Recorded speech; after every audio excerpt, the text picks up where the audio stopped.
Hey everyone, welcome back to another video. Y'all, it has been forever since I recorded a video, but I am here today with a budget plan with me video. We are going to be looking at the month of November. It feels so crazy saying that. This year has come and gone so fast. I had to take some time to really focus on school. If you've been with my channel for a while, you already know that I am a doctoral student and it is my first year, first semester. So I really took some time to embrace that journey, to learn a system and a routine for myself, for my family, for my study habits, and all the things that come with being a busy mom with a career, with a business. So God is faithful and I'm thankful, but that's not what we're here to talk about today. Let's dive into some budget planning. November kind of kickstarts the heavy spending season for us with Thanksgiving, Christmas shopping, Black Friday, activities for the kids around the holidays. So yeah, we're gearing up for a pretty busy season, and along with that comes some budget implications. Of course, we have to prepare for the investments that it takes to live, the life that we want to live and we envision for our family. So I'm just collecting some pens and some highlighters. I'll use this particular spread this month actually just to carve out our time commitments and then to just get a bird's eye view of what's going on external to kind of our budget. I hope that makes sense, but you'll see it in a minute. Hold on. All right, so I went in, color coded some things in my planner. So for example, I have a hair appointment, the girls have a hair appointment, haircuts, some other activities, of course, Thanksgiving break, a quick, actually it spills over into this day. So I have something to do for work.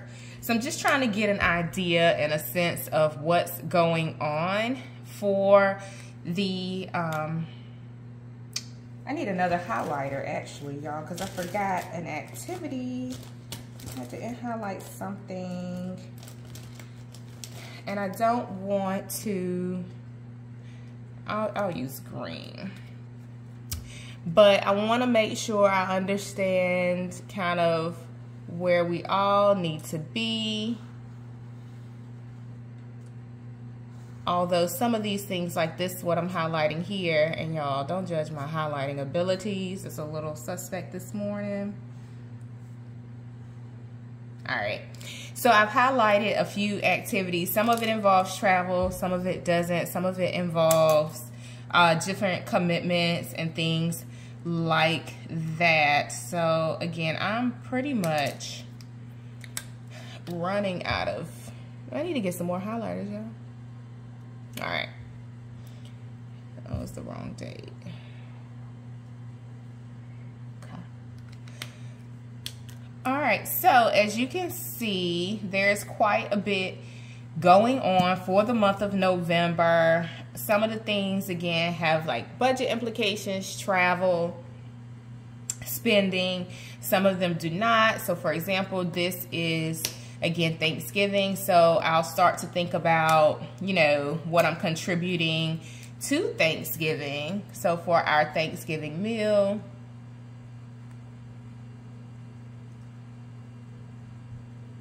what is that going to include in terms of the grocery shopping, and then the Black Friday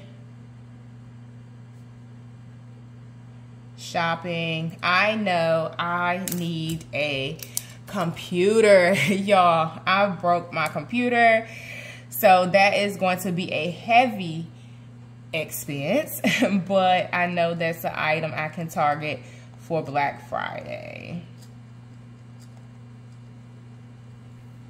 So that's the biggest thing for us, and I figure, if I get it for Black Friday, I can save a little money. I'm sure they'll have some type of promotion where it's like 0% for like 18 months. So yeah, that's what we're gonna have to opt for because it's truly unexpected. Typically, I prefer not to put things on credit, as we all potentially prefer not to do. But in a situation such as this, I need it for school. And I mean, there's just no negotiating with that. I need it for school, so it'll have to be an expense that's unplanned. So I'll take that approach. The other thing that I may look at getting is a Samsung watch and a Samsung tablet, but I'm not 100% sure if I can swing the budget to accommodate that type of expense because there's some other things going on as we enter into 2023. So with that being said, let's bounce on over and set up this budget spread or this bill pay tracker. If y'all been with me for a while, this has become a staple of my budget planning process. Leave me a comment and let me know, how do you track your bills? My approach is twofold. I do have a bill pay tracker that I keep in my planner, but I also have an Excel spreadsheet. And as I'm building out kind of a budget better bundle to share with you all, there will be an Excel tracker that I'll offer to customers so that they can budget better. But this, again, tried and true, old faithful, pen and paper, it has stood the test of time. So this is my bill pay tracker.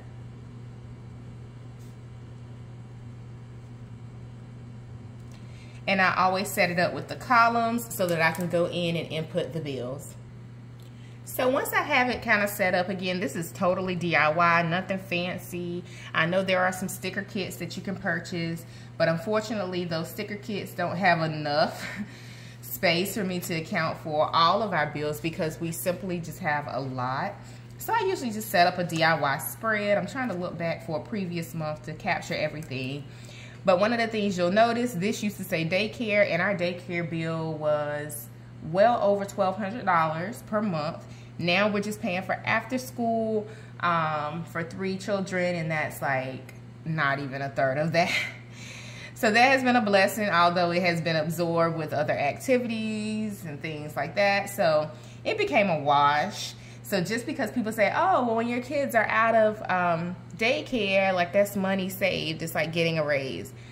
I've not experienced that because, you know, we stopped paying for daycare. Then, of course, we have the after school. The pandemic kind of helped because my kids were home with me. But now that they're back in, you know, physical school building, they do have after school. Plus, we added activities, right, that we didn't have before. So those activity fees, of course, kind of get absorbed by what we used to pay for daycare. So don't believe the hype, y'all.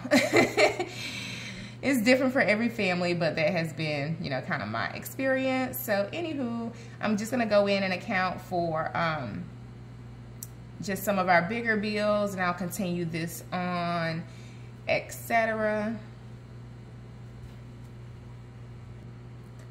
All right, so I think I accounted for everything. The list gets a little long. I don't know why there is some empty space down at the bottom. Typically, I fill that all the way up. Oops, and I made a mess.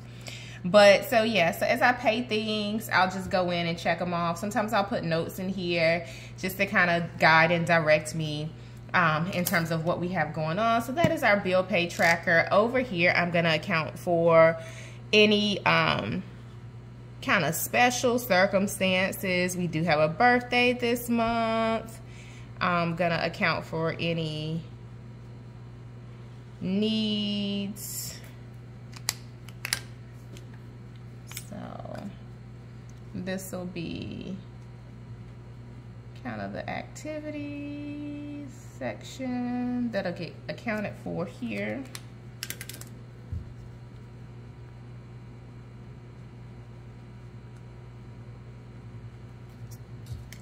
And we'll do travel.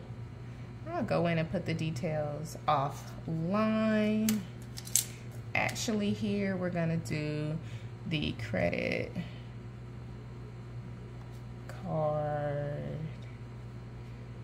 check-in. What do we have? And then this are our activities. Of course, there's Thanksgiving.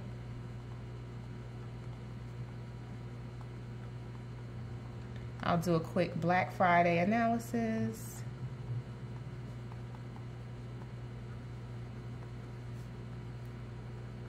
You know how much it costs and all the things. So I'm trying to make sure I'm not missing anything. Birthday, travel, Thanksgiving, and I'll just put miscellaneous because I do know we have to get a few clothing items for the kids. So that may become a part of the Black Friday list. I just hope they can kind of hold on with the clothes they have until then, or maybe I'll catch a pre-Black Friday sale. So this is the setup that I have. Let me zoom out so you can see it. So this is the setup that I have for the month of November. I'm gonna do a quick credit card check-in, but that'll be a separate video, y'all. We'll kind of talk about what we have going on, where we are, and the plan of action to go ahead and pay all of that off. So yeah, I hope that you found this video helpful in terms of setting up your budget for the month of November. Make sure that you hit subscribe, give this video a thumbs up, leave me a couple comments, y'all. I always love hearing from you, and thank you for your patience as I took a quick break from YouTube. But happy planning, y'all, and I'll speak to you in the next video.